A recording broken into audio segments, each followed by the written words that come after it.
So it's pretty late at night. It's almost midnight. I guess that's not super late, but I just had something to say. I had something on my mind that's been on my mind lately, and I'm putting it out there. So I lost my dad when I had just turned 12, and he passed away from cancer. He had it coming.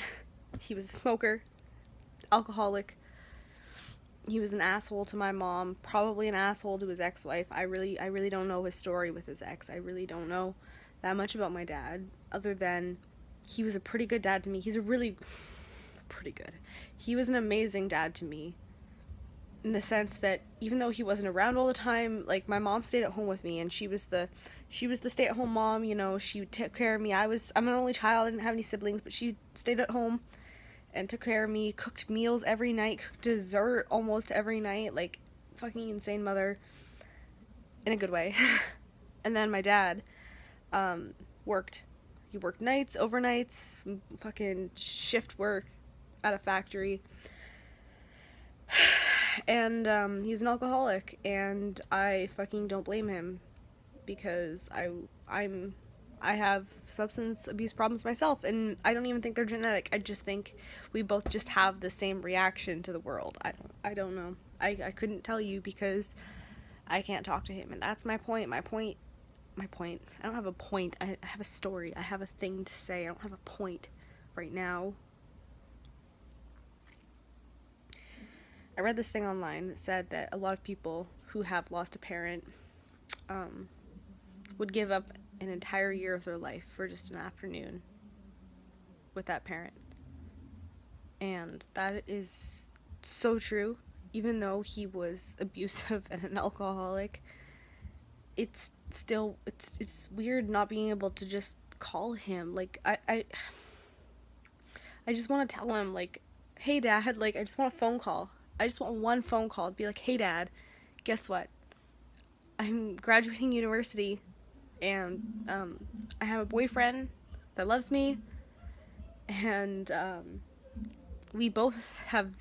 I drink whiskey and water now sometimes because of you, and currently my lock screen picture is a picture of you blowing rings out from your mouth when you were smoking pot in your dorm room, and even though you'd probably never want your daughter to know that's what you were fucking doing and that you grew pot and, like, whatever, I just, like, wish I could have known you better, Dad. I wish.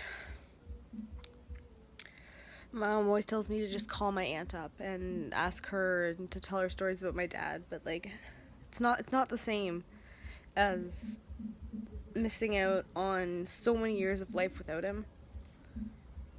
It's one thing that, like, he can't walk me down the aisle. Not that I'm a huge wedding marriage person or anything, but it's one thing that he will never be able to walk me down the aisle.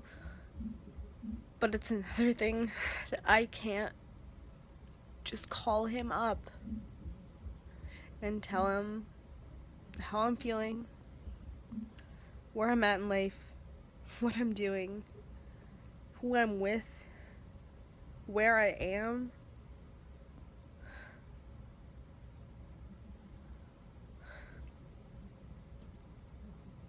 I'd murder somebody just to get, like, a half an hour conversation with him. Like if they're a bad person, I'd murder somebody. Like,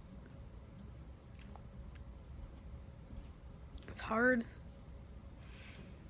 because for some reason, even though I know he's dead and I know he's gone and I have that finalized in my head, like, I know there's no way I can talk to him. I'm not religious, so I'm not going to get into spirituality. I'm not into psychic, communicative with the death. Not that I don't believe in any of that shit, which I kind of don't, but, like, that's not what I'm talking about. What I'm talking about is a meaningful connection, a meaningful conversation.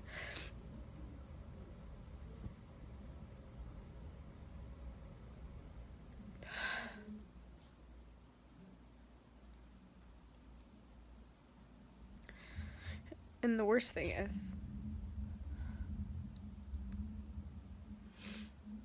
that when my parents decided to split up, I was 9, almost 10. And then my dad, since he was abusive to my mother, he wasn't abusive to me, but there were some times, and even and because of that, I was mad at him. I was mad that I moved to a new city, lost all of my friends. Like, my parents divorced, my mom left him. We moved to her mother's house. My grandmother took us in for 3 years. And even though she's in her 90s and she's blind, like, and we were doing her a favor, she was doing us a favor. She was giving us money to live there, but that's besides the point. That's a different story for another time. That's my grandmother's story. She turns 100 this year. She still lives at home when she's blind. That's insane. That's so insane to me. And anyways, about my dad.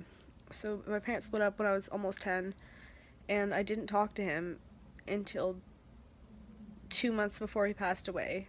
So for almost 2 years, I just didn't talk to him at all. And that was a time when he was alive. And you know what? I was a kid. I was confused. I was angry. I was rightfully so angry. And when I saw him for the last 2 months of his life, it was so different. He lost so much weight. He couldn't walk.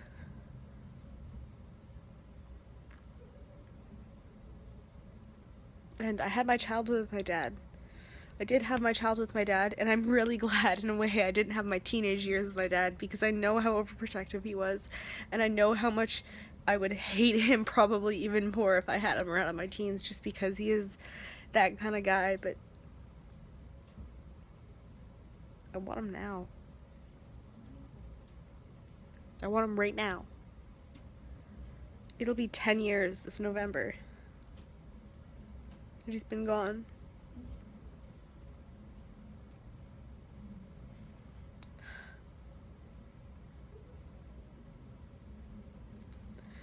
And I know there's so many other people out there who've just lost one parent or both parents at a young age, and my pain is nothing compared to some other people's pain, but it's still pain. It still bothers me.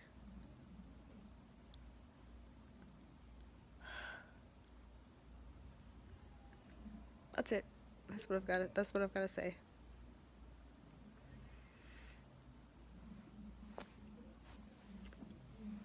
Cheers, Dad. I know you probably didn't even like Keith's, but cheers.